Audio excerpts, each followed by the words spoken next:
God speaks to us, He is constantly speaking to our hearts, attitudes, and our heart's desires. He is constantly asking us, will you lay down your life for me? Will you give up what you want for what I want? Will you set aside your plans for mine? Will you actually obey me? Will you genuinely follow me? Usually, our hearts deceive us, leading us to make wrong choices, to follow our own plans, driven by our fears and triggered by our pride.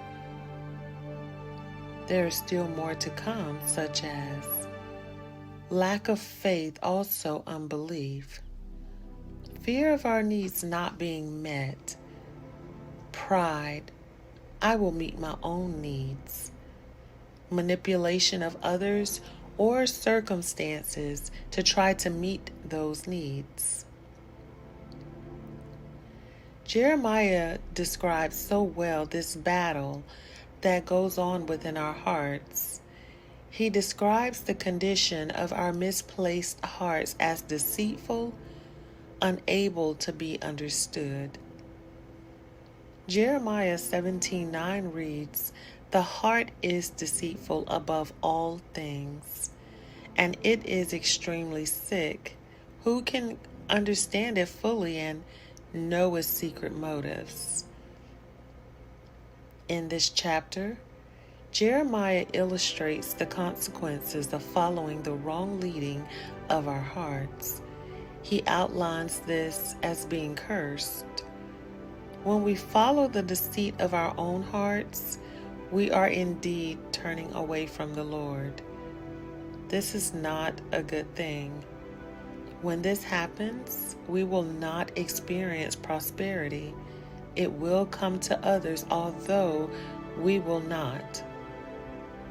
Instead, we will be operating without God in that area of our lives. That place then becomes an empty place where nothing lives. John 12:48 informs us, "Those who reject me by not accepting what I say have a judge appointed for them. The words that I have spoken will judge them on the last day." The author of Hebrews warns us not to refuse God when He speaks to us. The author explains that in this way, God brings about a shaking in our lives so that only what is of God will remain.